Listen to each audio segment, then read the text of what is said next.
Terima kasih semuanya. Sebelumnya perkenalkan kami dari Universitas Nusa Tenggara, Fakultas Keguruan dan Ilmu Pendidikan, Program Studi Pendidikan Pancasila dan Kewarganegaraan. Di sini kami akan membuat video dari salah satu mata kuliah yaitu Hukum Perdata dengan tema atau topiknya adalah ruang lingkup hukum perdata. Tetapi sebelumnya perkenalkan nama lengkap saya Karol Sertengo, NIM 2301070051. saya Maria Galgani Rofianita Toi dengan NIM 2301070039. Saya Milkian Diki Terbani dengan NIM 2301070146. Saya Stefania Ladisola dengan NIM 2301070104. Saya Marisa Santi, NIM 2301070058. Saya Valeriani Puzama Raimata, NIM 2301070031. Selamat menyaksikan. Dah. Gladys, Hai Kak Charles. Kak Gladys bisa bantu saya kah? Bantu apa Kak Charles? Begini Kak Gladys, saya ini masih bingung di materi hukum perdata. Contohnya di materi yang apa nih Kak? Istilah dan pengertian hukum perdata. Kalau Kak Gladys tahu, Kak Gladys minta ini bisa jelaskan di saya Kak? Oke, bisa Kak Charles. Baik, jadi istilah hukum perdata pertama kali diperkenalkan oleh Profesor Joyo Divino sebagai penerjemahan dari Berkeley Creeds. Hukum perdata disebut juga sebagai hukum sipil atau civil writ dan hukum privat atau private writ. Nah, dalam arti luas, hukum perdata disebut sebagai hukum yang mengatur tentang kepentingan-kepentingan perseorangan. Sedangkan dalam arti sempit, hukum perdata disebut sebagai lawan dari hukum dagang. Istilah hukum perdata telah diterima untuk pertama kali dan dicantumkan dalam Perundang-undangan Indonesia, yaitu yang pertama, Konstitusi RIS yang dicantumkan dalam Pasal 15 ayat 2, Pasal 144 ayat 1, Pasal 156 ayat 1, dan Pasal 158 ayat 1. Yang kedua, Undang-Undang Dasar Sementara yang dicantumkan dalam Pasal 15 ayat 2, Pasal 101 ayat 1, dan Pasal 106 ayat 3. Berikut pengertian hukum perdata oleh beberapa pakar hukum. Yang pertama, menurut Soebekti, hukum perdata adalah segala hukum pokok yang mengatur kepentingan-kepentingan perseorangan. Yang kedua, menurut Sri Soedewi, hukum perdata adalah hukum yang mengatur kepentingan antara warga negara perseorangan dengan satu warga negara perseorangan yang lain. Dari berbagai paparan tentang hukum perdata di atas dapat ditemukan unsur-unsurnya.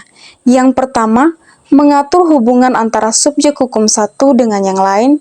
Yang kedua, bidang hukum yang diatur dalam hukum perdata meliputi hukum orang, hukum keluarga, hukum benda, hukum waris, hukum perikatan, serta hukum pembuktian dan kadaluarsa. Jadi, substansi yang diatur dalam hukum perdata antara lain, yang pertama hubungan keluarga. Dalam hubungan keluarga akan menimbulkan hukum tentang orang dan hukum keluarga. Yang kedua, pergaulan masyarakat.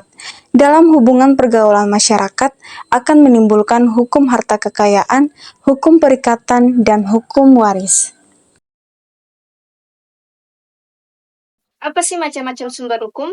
Baik teman Rani, sebelum saya menjelaskan tentang macam-macam sumber hukum, pertama-tama saya akan menjelaskan apa itu sumber hukum.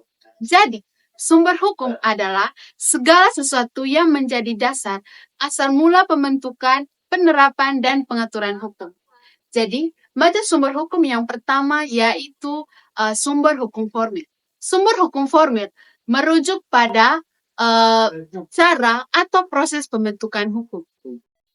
Oke, baik Teman Ari. Cuma Teman Ari memberikan contoh dari sumber hukum formil. Jadi, contoh sumber hukum formil yang pertama yaitu undang-undang. Undang-undang dibentuk oleh badan legislatif yaitu DPR. Yang kedua yaitu peraturan pemerintah. Peraturan yang dibuat oleh pemerintah untuk pelaksanaan undang-undang. Terus yang ketiga yaitu keputusan pengadilan. Keputusan yang diambil dan dihasilkan dari pengadilan dan bersifat hukum mengikat. Terus yang keempat yaitu nilai atau norma yang ada dalam masyarakat. Yaitu berkaitan dengan nilai dan norma yang berkembang dalam masyarakat dan berlaku dalam masyarakat yang diakui oleh hukum.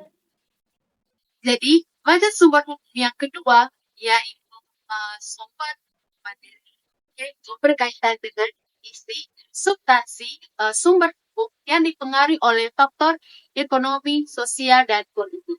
Ya, kalau contoh dari sumber hukum materi itu apa sih? Baik, contoh dari sumber hukum material yang pertama yaitu nilai sosial, yaitu berkaitan dengan nilai dan norma yang berkembang dalam masyarakat yang menjadi faktor utama pembentukan sumber hukum. Yang kedua yaitu berkaitan dengan situasi ekonomi dan politik, yaitu merujuk pada situasi atau permasalahan baik ekonomi maupun politik yang menjadi faktor utama pembentukan peraturan perundang-undang.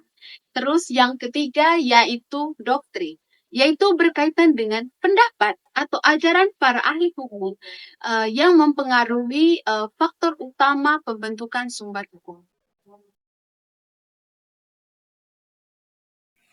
Secara khusus, sumber hukum perdata Indonesia tertulis yaitu yang pertama, ketentuan-ketentuan umum pemerintahan Hindia Belanda yang diberlakukan di Indonesia pada tahun 1847, nomor 23, tanggal 30 April 1847, yang terdiri atas 36 pasal. Yang kedua, Kitab Undang Hukum Perdata merupakan ketentuan hukum produk yang diundangkan pada tahun 1848 dan diberlakukan di Indonesia berdasarkan asas konkordansi.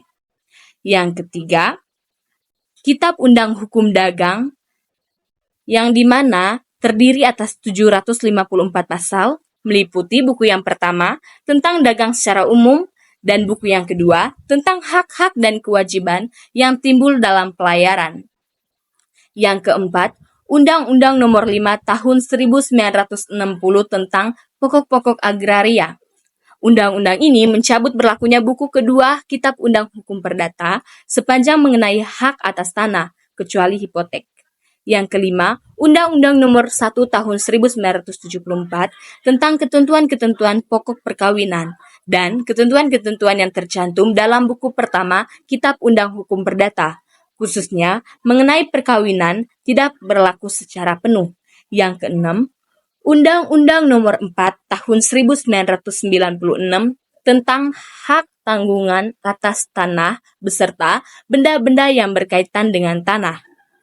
Undang-undang ini mencabut berlakunya hipotek sebagaimana diatur dalam buku kedua Kitab Undang Hukum Perdata sepanjang mengenai tanah dan ketentuan mengenai pada tahun 1908 sampai 542 yang dimana telah diubah dalam tahun 1937 sampai 190. Nah, tujuannya mencabut ketentuan yang tercantum dalam buku kedua Kitab Undang Hukum Perdata pada tahun 1937 sampai 190 karena tidak sesuai dengan kegiatan kebutuhan perkreditan sehubungan dengan perkembangan tata perekonomian yang ada di Indonesia. Dan saya akan menjelaskan tentang jaminan fidusia. Yang dimana untuk membuat suatu adanya dana dalam usaha dana, perlu dibuatnya suatu jaminan fidusia. Nah, teman-teman tahu, undang-undang dalam jaminan fidusia belum diberlakukan dan belum adanya undang-undang, yang dimana masih menggunakan jurisprudensi. Nah, tersedianya dana untuk jaminan fidusia perlu diimbangi karena adanya usaha dana yang ingin meningkatkan. Hukum dalam jaminan fidusia untuk diberlakukannya dalam usaha dana perlu adanya dukungan dari kantor jaminan fidusia yang dimana harus didaftarkan diri pada jaminan fidusia. Nah, berarti teman-teman, saya akan mengambil dua kesimpulan dari hukum perdata tertulis dan tidak tertulis, yang dimana hukum perdata tertulis seperti jurisprudensi, traktat, dan perundang-undangan. Sebandingnya, hukum perdata tidak tertulis seperti tumbuh, timbul, dan berkembang untuk memajukan masyarakat pada umumnya. Jadi baik teman Rani, di sini saya akan bertanya, apa sih pengertian objek hukum dan subjek hukum perdata? Oke, baik. Pengertian objek hukum perdata adalah segala sesuatu yang berada di dalam pengaturan hukum dan dapat dimanfaatkan oleh subjek hukum berdasarkan hak dan kewajiban yang ditimbulkan oleh objek hukum yang bersangkutan. sebutkan contoh dari objek hukum perdata. Oke, baik teman Ian. Contoh dari objek hukum perdata yang pertama perjanjian dan yang kedua warisan. Nah, sedangkan pengertian dari subjek hukum perdata adalah setiap orang memiliki hak dan kewajiban yang menimbulkan wewenang hukum.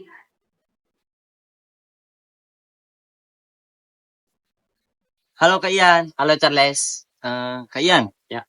Kak Ian bisa bantu saya Kak? Bantu apa sih? Saya tuh kalau soal hukum perdata saya paham Kakak. Cuman yang saya masih belum tahu tuh di apa dia punya subjek hukum perdata. Kalau Kak Ian tahu, Kak Ian bisa jelaskan di saya Kak supaya saya bisa mengerti. Nah, baik. Jadi begini teman Charles. Di sini ada dua subjek hukum perdata itu. Yang pertama, manusia. Manusia sama dengan orang karena manusia mempunyai hak subjektif dan manusia sudah mempunyai hak sejak dalam kandungan, yaitu pasal 2 hukum perdata. Yang kedua itu badan hukum. Badan hukum adalah seperkumpulan orang yang mempunyai tujuan yang sama. Contohnya harta kekayaan dan harta benda. Oh baik, terima kasih Kakak Ian. Oh, jadi sekarang saya sudah bisa paham. Hai teman Ca, Hai Ari. ini Ca, saya mau tanya tentang apa saja sih teori-teori yang berkenaan dengan badan hukum. Oke, baik teman Ari. Nah, di sini saya akan menjelaskan terkait dengan teori-teori yang berkenaan langsung dengan badan hukum. Ada 4 teori. Teori yang pertama itu teori fiksi. Teori fiksi menyatakan manusia saja yang dapat bertindak hukum. Badan hukum itu terjadi karena angan-angan saja. Jadi, segala gara-gerik dari badan hukum itu tidak dapat dituntut. Yang dapat dituntut adalah manusia, karena manusia yang mengurus dari badan hukum tersebut. Yang kedua itu teori organ. Nah, teori organ itu menyatakan badan hukum bukanlah fiksi, tetapi kenyataan. Kenyataan bukan seperti manusia, tetapi pada jiwanya. Jadi di sini yang dapat dituntut itu adalah badan hukum, bukan manusia. Nah, yang ketiga itu teori milik bersama. Teori milik bersama menyatakan setiap perkumpulan orang itu dipandang sebagai badan hukum. Perkumpulan orang yang mempunyai hak dan kewajiban yang sama.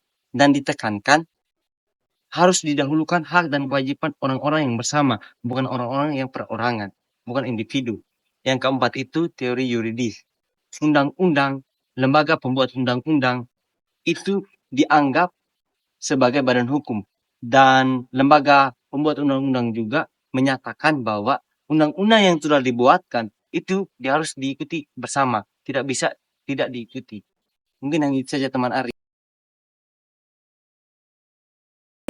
Materi yang berikut yaitu tentang sistematika hukum perdata. Sistematika KUH perdata yang ada dan berlaku di Indonesia ternyata bila dibandingkan dengan KUH perdata yang ada dan berlaku di negara lain tidaklah terlalu jauh berbeda. Hal ini dimungkinkan karena mengacu atau dipengaruhi oleh hukum Romawi. Adapun hal-hal yang diatur dalam KUH Perdata sebagaimana berlaku di Indonesia saat ini, ada 4 buku. Yang pertama, buku 1 tentang orang yang memuat hukum mengenai diri seseorang dan hukum keluarga. Yang kedua, buku kedua tentang kebendaan yang memuat hukum benda dan hukum waris. Yang ketiga, buku ketiga tentang perihal perikatan. Terus yang keempat, buku keempat tentang perihal pembuktian dan kadawarsa.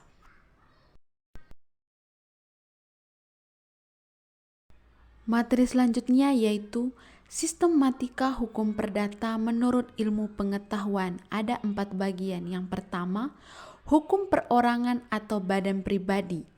Memuat peraturan-peraturan hukum yang mengatur tentang seseorang manusia sebagai pendukung hak dan kewajiban tentang umur, kecakapan untuk melakukan perbuatan hukum, dan hal-hal yang mempengaruhi kecakapan-kecakapan itu seperti tempat tinggal atau domisili dan sebagainya.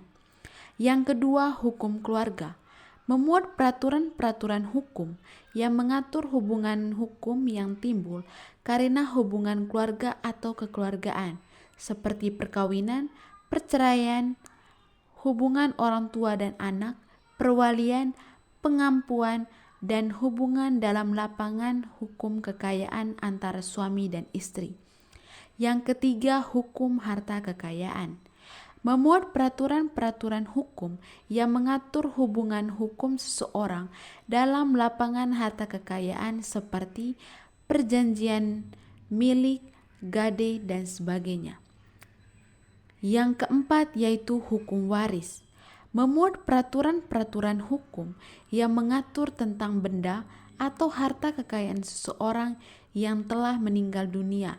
Dengan perkataan lain, hukum yang mengatur peralihan benda dari orang yang meninggal dunia kepada orang yang masih hidup.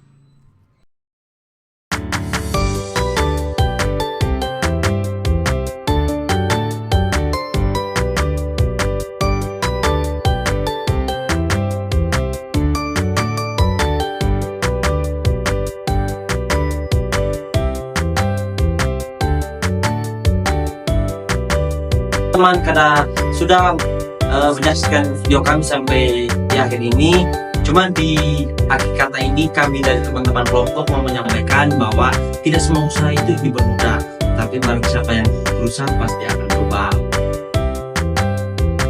Sampai jumpa.